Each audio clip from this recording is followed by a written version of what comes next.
Hi guys! Tonight we're going to read a story called Incredible Ned. Incredible Ned. We'll see what makes him so incredible.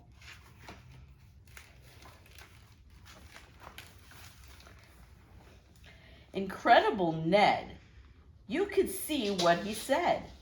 Everything that he spoke appeared over his head, or right next to his chair, or a few yards away, and his friends would all shout, "We can see what you say!"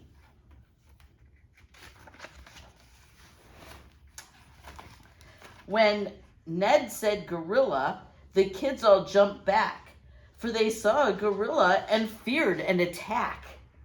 And when Ned said bananas, bananas were there, on the stove, in the sink, and in his hair. If a word that Ned said was the name of a thing, then that thing might float by on the end of a string. He could say and or the and have nothing to fear. It was words like baboons that made baboons appear. That's kind of a neat trick.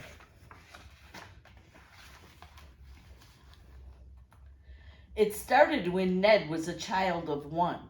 His father came home and asked, "What has Ned done?" And his mother replied, "Well, it may sound absurd, but today was the day that I saw his first word."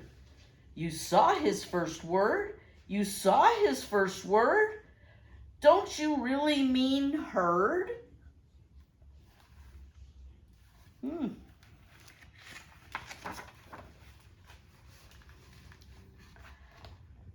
Ned's problems began on his first day of school. Every time that he spoke, he felt more like a fool.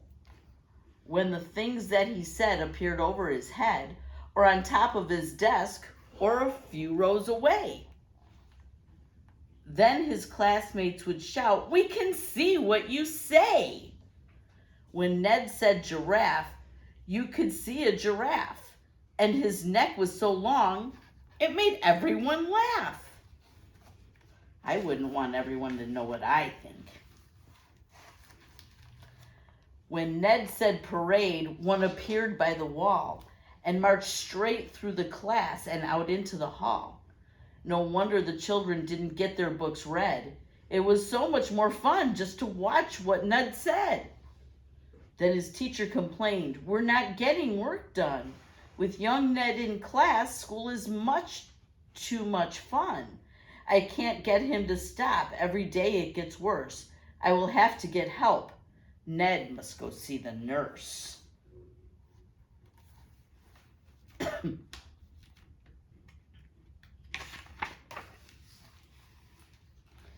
"Are you sick?" asked the nurse. "Are you blowing your nose?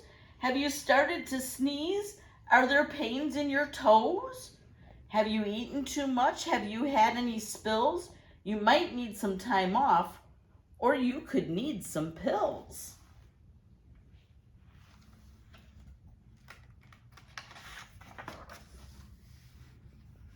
"Some pills?" said poor Ned, and the room quickly filled with some 4,003,200 pills. Pills that covered the desks and the chairs. What was worse, there were so many pills that they covered the nurse. "I can't help," said the nurse, "though I'm glad Ned stopped by. He's not sick, it's a trick. Let the band leader try." Maybe Ned's a musician, the band leader thought. He might sing, he might play, he just needs to be taught. When he asked Ned to name all the things in a band, all the things filled the class. There was no place to stand. "I can't cure him," he said, "and I think I know why. It's his words, not his notes. Let the French teacher try."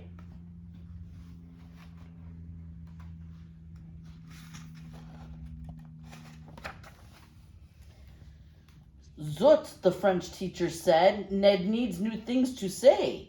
Words like bonbon for candy and and jour for play. But when Ned said bateau, that's the French word for boat, oh boy, you could see a bateau. It was real. It could float. And when Ned said voiture, that's the French word for car, the class saw a voiture. This was going too far. I didn't know I could speak French. Ned's poor teacher was now at the end of her rope. So far no one had helped, but she had one last hope. For there was one last someone who wasn't the same, so she made one last call. And the principal came. The principal? Wow, that made Ned feel real sad. When the principal comes, then you know things are bad. In your school, she's the law. In your school, she's the boss. And the last thing you want is for her to feel cross. Ned, the principal said, I will have to be stern, for we want the class calm so the children can learn. And whenever you speak, the whole class comes apart, since you can't seem to stop what you didn't mean to start. I have made up a rule that should satisfy all. You'll say nothing at all, or go stand in the hall. Say nothing at all or go stand in the hall? Ned must never say bat, never say ball. Then that's it, Ned decided. I guess I won't speak. And he sat there in silence for almost a week. Till the art teacher came on her usual day, and they told her why poor Ned had nothing to say. Oh my goodness, she said, let me stop those complaints. And she gave Ned some pencils and paper and paints. Then she watched what Ned did, and she liked what she saw. When he picked up a pencil, he started to draw. He drew fish, he drew birds, he drew flowers and trees. He drew lions and tigers and monkeys and bees. What is that? Asked the teacher. A lion, said Ned, and nothing but nothing showed over his head. What is that? Asked the teacher. A tree, Ned replied, and nothing but nothing appeared at his side. The art teacher smiled. She could understand Ned, and she knew why those things had shown over his head. Ned's an artist, she said. That's what Ned's all about. When your head's full of pictures, they have to come out.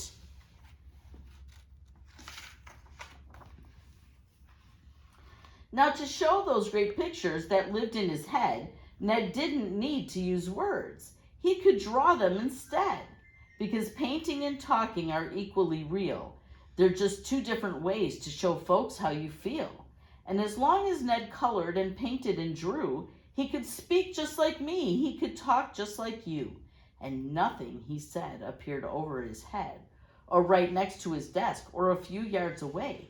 And his classmates complained. We can't see what you say.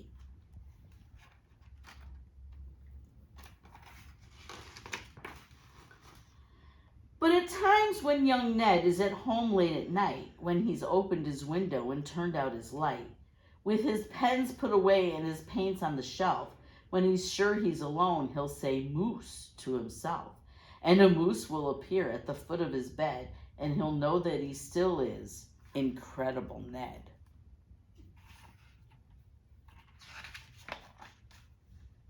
Wow. How would you like to know that whatever you say comes out in your head? You could draw what you want to say, or you could write it. Love you guys. Good night.